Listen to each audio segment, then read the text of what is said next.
దేవుని నామంలో మీ అందరి వందనాలు తెలియజేసుకున్నాను. అయితే ఈరోజు ఆరాధనలో భాగంగా యోహాను సువార్త 1వ అధ్యాయం 19-22 వరకు చదువుకుంటాం. John gospel first chapter 19-22. నీవెవడవని అడుగుటకు యూదులు యెరూషలేము నుండి యాజకులను, లేవీయులను యోహాను నొద్దకు పంపినప్పుడు అతడిచ్చిన సాక్ష్యమిదే. అతడు ఎరుగననక ఒప్పుకొనెను. క్రీస్తును కానని ఒప్పుకొనెను. కాగా వారు, మరి నీవెవరవు, నీవు ఏలియావా అని అడుగగా అతడు కాననెను. నీవు ఆ ప్రవక్తవా అని అడుగగా కానని ఉత్తరమిచ్చెను.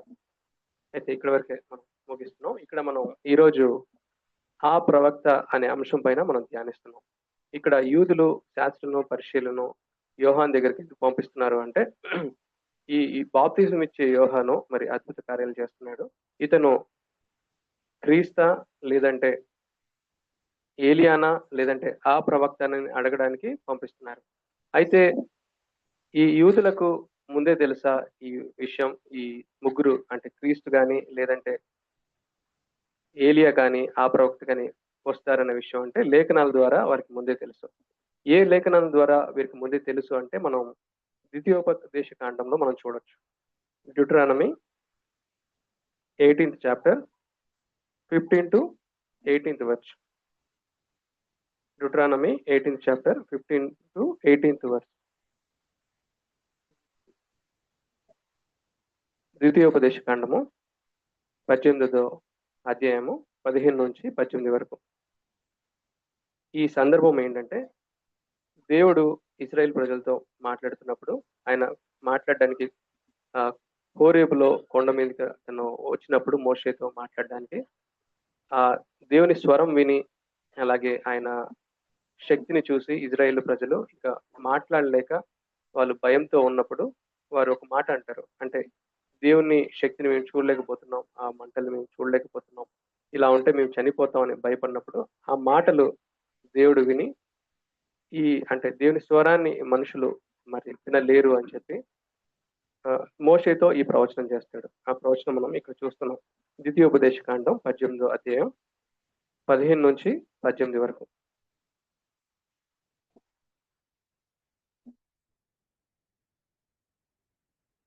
చదువుతున్నాను. హోరేబులో ఆ సమాజ మందిరమున నేను చావక ఉండునట్లు మళ్ళీ నా దేవుడైన యెహోవా స్వరము నాకు వినబడకుండును గాక, ఈ గొప్ప అగ్ని నాకు ఇకనూ కనబడకుండును గాక అని చెప్పితివి. ఆ సమయమున నీ దేవుడైన యెహోవాను నీవు అడిగిన వాటన్నిటి చొప్పున నీ దేవుడైన యెహోవా నీ మధ్యను నా వంటి ప్రవక్తను నీ సహోదరులో నీ కొరకు పుట్టించును. ఆయన మాట నీవు వినవలెను. మరియు యెహోవా నాకు ఇట్లనెను, వారు చెప్పిన మాట మంచిది. వారి సహోదరులలో నుండి నీ వంటి ప్రవక్తను వారి కొరకు పుట్టించెదను. అతని నోట నా మాటలు నుంచెదను. నేను అతనికి ఆజ్ఞాపించినది యావత్తును అతడు వారితో చెప్పును. ఈ లేఖనాన్ని దేవుడు మోషేతో చెప్పిన ఈ లేఖనాన్ని ఈ యూదులు, శాస్త్రులు, పరిసయ్యులు వారు ఈ లేఖనాన్ని గుర్తుపెట్టుకొని ఆ ప్రవక్త వస్తాడని వారు ఎదురు చూస్తున్నారు. అంటే ఏదో ఒక ప్రవక్త కోసం వాళ్ళు చూడట్లేదు. ఆ ప్రవక్తవా అని చెప్పి వాళ్ళు పర్టికులర్ గా అడుగుతున్నాడు. అంటే ఈ ప్రవక్త వస్తాడన్న విషయం మరి యూదులకు లేఖనాల ద్వారా ముందే తెలుసు. అయితే మనం చూసినట్లయితే ఆ ప్రవక్త మనకు తెలుసు యేసుక్రీస్తు ప్రభు అని. అయితే క్రీస్తు శకంలో మరి వేరే ఒక వ్యక్తి కూడా ఆ ప్రవక్తనేని కొందరు తప్పుగా క్లెయిమ్ చేశారు. వాళ్ళు కొన్ని ఉదాహరణలు కూడా మరి చూపించారు. ఏంటంటే మోషే నార్మల్ గా తల్లిదండ్రులకు జన్మించాడు. మరి ఈ XYZ అనే ప్రవక్త కూడా తల్లిదండ్రులకి జన్మించాడు. కానీ యేసు ప్రభు అలా కాదు కదా. యేసు ప్రభు గురించి కాదు అని. అలాగే ఇంకొన్ని లేఖనాలు చూపించారు. ఏంటంటే ఈ మోషే మరి వివాహం చేసుకున్నారు. మరి ఈ XYZ అనే ప్రవక్త కూడా మ్యారేజ్ చేసుకున్నాడు అని. అలాగే ఈ మోషేనేమో గొర్రెల్ని కాచాడు. ఈ XYZ అనే ప్రవక్త కూడా పశువుల్ని కాచాడు. ఇద్దరికి పోలికలు ఉన్నాయి కదా. కాబట్టి దేవుడు చెప్పిన ఆ ప్రవక్త ఇతనే అని చెప్పి తను అలా క్లెయిమ్ చేశాడు. దాని తర్వాత ఏంటంటే మోషే ఒక ధర్మశాస్త్రం తీసుకొచ్చాడు. అలాగే ఈ XYZ అనే అతను కూడా ఒక పుస్తకాన్ని తీసుకొని వచ్చాడు. ఇలా కొన్ని పోలికలు చూపించారు. ఇంకా లాస్ట్ పోలిక ఏంటంటే వాళ్ళు చూపించింది మోషే మరి చనిపోయారు. సో ఈ XYZ అనే ప్రవక్త కూడా చనిపోయారు. ఇలా సిమిలర్ పోలికలు ఉన్నాయి. కాబట్టి దేవుడు చెప్పిన ఆ ప్రవక్త ఇతనే అని చెప్పి వాళ్ళు క్లెయిమ్ చేశారనమాట. అయితే ఇలాంటి పోలికలు చాలా సాధారణమైనవి. అలాంటి పోలికలు కామన్ గా ఎంతో మందికి ఉంటాయి. సో మనం కూడా ఒక పుస్తకం తెస్తే ఆ XYZ ప్రవక్తలానే మనం కూడా ఉంటాం. సో ఇలాంటి పోలికలు కాదు. సో మన దేవుని వైపు మనం చూసినట్లయితే ఆయన వాగ్దానం చేసి నెరవేర్చే దేవుడు. ఆయన ఎంతో శక్తివంతుడు. సో ప్రతి విషయంలో మరి దేవుడు వాగ్దానం చేసిన నెరవేర్పులు మనం చూసినట్లయితే దేవుని హస్తాన్ని మనం చూడగలం. ఉమ్, ఉదాహరణకు మనం చూస్తే మోషే పుట్టుక గురించి మనం చూసినప్పుడు మోషే పుట్టిన తర్వాత సో అక్కడ ఎవరైతే ఉన్నారో అంటే అక్కడ ఫారో రాజుగా ఉన్నాడు. ఆ రాజు ఒక ఆజ్ఞని తీసుకొని వచ్చాడు. ఏంటంటే ఇశ్రాయేలులో ఎవరైతే ఆ మగ శిశువు పుడితే అతన్ని చంపివేయండి అని. అలాగే ఇదే మనం కంపేర్ చేసినట్లయితే యేసు ప్రభుతో కూడా యేసు ప్రభు పుట్టినప్పుడు అక్కడ హేరోదు రాజు ఉన్నాడు. హేరోదు రాజు కూడా ఏమని ఆజ్ఞ ఇచ్చాడు? సేమ్ ఇలాంటి ఆజ్ఞ. 2 సంవత్సరాల లోపు మగ శిశువుని చంపేయండి అని. అంటే ఇలాంటి సిమిలారిటీస్ మరి యూనిక్ గా ఉన్నాయి. మనం గమనించినట్లయితే మోషే యొక్క బాల్యం మనం చూసినట్లయితే ఆయన ఐగుప్తులో పెరిగాడు. అలాగే యేసు ప్రభువును మనం చూసినట్లయితే యేసు ప్రభు కూడా తన బాల్యంలో ఐగుప్తులో కొంతకాలం ఉన్నాడు. సో దేవుడు అతన్ని ఐగుప్తు నుంచి రమ్మని పిలిచేంత వరకు కూడా తను ఐగుప్తులోనే ఉన్నాడు. ఇంకా మనం చూసినట్లయితే మన మోషే మరి దేవునితో మాట్లాడేటప్పుడు 40 పగళ్ళు 40 రాత్రులు మరి దేవునితోనే సమయాన్ని గడిపాడు. ఇంకా మనం యేసుక్రీస్తు ప్రభువుని చూసినప్పుడు తన బాప్తిసం తీసుకున్న తర్వాత అరణ్యంలో కొనిపోయబడి 40 పగళ్ళు 40 రాత్రులు ఆయన కూడా దేవునితో ఉన్నాడు.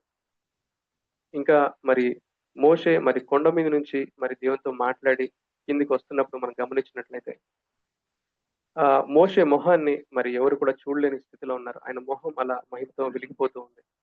అలాగే యేసు క్రీస్తు ప్రభుని మనం చూసినప్పుడు యేసు ప్రభు మరి మోషేతో ఏలియాతో మాట్లాడిన తర్వాత ఆ రూపాంతర కొండ మీద మరి ఆయనను చూసినప్పుడు యేసు ప్రభు మొహం కూడా మహిమతో మరి వెలిగిపోతూ ఉంది. ఇంకా మనం చూసినప్పుడు ఇక్కడ అద్భుతాన్ని మనం చూసినప్పుడు ఒక అద్భుతం ఏంటంటే మోషే మరి దేవుని ద్వారా మరి ఐగుప్తులో ఆ నదిలో ఉన్న నీటిని రక్తంగా మార్చాడు. అలాగే మరి యేసు ప్రభుని చూసినప్పుడు యేసు ప్రభు కనానులో ఒక అద్భుతం చేశాడు. అదేంటంటే మనకు నీటిని ఆయన ద్రాక్షరసంగా మార్చాడు. సో ఈ రక్తానికి అలాగే ద్రాక్షరసానికి మన సిమిలారిటీస్ ఉన్నాయి. ఇంకా మనం చూసినట్లయితే ఐగుప్తులో ఎవరైతే ఇశ్రాయేలీలు బానిసలుగా ఉన్నారో ఆ బానిసత్వం నుంచి మోషే వారిని విడిపించి అక్కడి నుంచి బయటికి తీసుకుని వచ్చి కనాను వైపు నడిపించాడు. కానీ యేసు ప్రభుని వైపు మనం చూసినట్టయితే యేసు ప్రభు మనలందరినీ ఆ పాప బంధకాల నుంచి విడిపించి నిత్య జీవం వైపు మనల్ని నడిపిస్తూ ఉన్నాడు. ఇంకా మనం చూసినట్లయితే మోషే మరి దేవునికి ప్రజలకు మధ్య వ్యక్తిగా ఉన్నాడు. యేసుక్రీస్తు ప్రభుని చూస్తే ఆయన మన ప్రధాన యాజకుడిగా ఉన్నాడు. నిత్య ప్రధాన యాజకుడిగా ఉన్నాడు. మన కోసం విజ్ఞాపనలు చేస్తున్నాడు. ఇంకా మోషే యొక్క మరణం గురించి మనం చూసినట్లయితే ఆయన దేవుడు ముందే చెప్పాడు కాబట్టి ఆయన చనిపోయాడు. సో యేసుక్రీస్తు ప్రభు కూడా మరి శిలువ పైన మరణించారు. సో అక్కడితో ఇది అయిపోలేదు.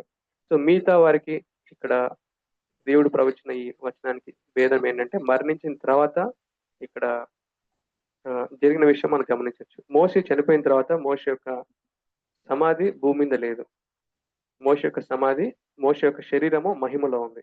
అది మనం యాకోబు గ్రంథంలో మనం చూడొచ్చు. అలాగే యేసు ప్రభువుని మనం గమనించినట్లయితే యేసు ప్రభు మరి శిలువ మీద చనిపోయినప్పుడు ఆయన యొక్క శరీరము మరి ఆయన సమాధిలో పెట్టినప్పుడు ఆ సమాధి ఆయనను పట్టజాలం లేదు. ఎందుకంటే ఆయన ఆ మరణాన్ని జయించి తన మహిమగల శరీరంతో లేచాడు. సో కాబట్టి అంటే ఇలాంటి సిమిలారిటీస్ మనం ఇంకా ఏ XYZ కానీ భవిష్యత్తులో వచ్చేవాళ్ళు కానీ ఎవరిని వచ్చినా కానీ ఇలాంటి పోలికలు ఎవరికి ఉండదు. దేవుడు చెప్పినట్లు ఆ ప్రవక్త అంటే యాస్టీస్ మోషేలానే ఉండాలి. ఇలాంటి పొంతనలు ఇలాంటి పోలికలు ఉండాలి. ఇలాంటి పోలిక గలవారు యేసుక్రీస్తు ప్రభు వారు తప్ప ఇంకెవరూ లేరు.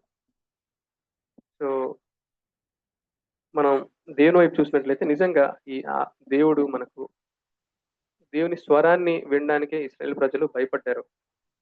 సో, ఇంకా మేము వినలేము అని చెప్పారు. దేవుని శక్తిని చూసి వాళ్ళు తాళలేక ఉన్నారు. సో, అలాంటి పరిస్థితుల్లో దేవుడు వారిని చూసి వారిని ప్రేమించి, సో, వీరు నా మాటను వినలేరు. సో, ఈ స్వరంతో నేను మాట్లాడితే దేవుడు తనను తాను తగ్గించుకొని మరి భూమి మీదకొచ్చాడు. భూమి మీదకొచ్చి మరి మనుషుల్లాగా మనలాగే తను జీవించాడు. ఎలా జీవించాలో మనకు నేర్పించి తను మరణించాడు. ఇంకా మనం చూసినట్లయితే మరి నిజంగా హోరేబులో దేవుడు మరి కొండ మీద నుంచి మాట్లాడినప్పుడు, అలాంటి స్వరంతో మరి మాట్లాడితే ఈరోజు ఎంతమంది మనం వినగలం ఆ స్వరాన్ని? ఎంతమంది ఆ స్వరాన్ని విని మరి నిలవగలం? అంటే మనం ఎవరు నిలవలేం. కాబట్టే దేవుడు మరి తగ్గించుకొని ఆహ్, సేమ్ మెల్లని స్వరంతో మనతో మాట్లాడాడు. ఇంకా అంత మాత్రమే కాదు ఆయన ఆయన మనం ఎలా జీవించాలో నేర్పించాడు. ఇంకా మన కోసం ఆయన ప్రధాన యాజకుడిగా ఉన్నాడు. దేవునికిని, మనకును మధ్య తను ఉంటూ, మన కోసం విజ్ఞాపన ప్రార్థనలు తను చేస్తున్నాడు. మన ఆత్మీయ కాపరిగా ఉండి, మనకు ఎలా జీవించాలి, సో మనం ఏ దారిలో వెళ్ళాలి, ప్రతిదీ మనకు గైడ్ చేస్తూ ఉన్నాడు. సో దేవుడు మనల్ని ప్రేమించి, మనల్ని రక్షిస్తున్న విధానం బట్టి, సో ఆ ప్రవక్తగా తను ఉన్న విధానాన్ని బట్టి, ఇంకా దేవుడు వాగ్దానం చేసి వాటిని నెరవేర్చే దేవుడుగా ఉన్న విధానాన్ని బట్టి ఈ సమయాన్ని తీసుకొని దేవుని ఆరాధిద్దాం. దేవుడి ఈ వాక్యం దీవించును గాక. Think of this thought. The Lord, Almighty God, one of the aspects of Him was the prophet like Moses. So the Old Testament was a picture. The life of Moses was a picture of what the Lord would do to us. He would deliver us. He would lead us. He will walk with us. He will cleanse our lives. Moses was not the prophet. He was a picture of the Lord coming. And in him, through his life, we see the Lord Jesus Christ in the Old Testament. But most important, he is not only a prophet, he is a savior, he is a king. He is the Lord of lords and King of kings. He is not just a prophet. So let us worship this God who has become everything to us. Let us take this.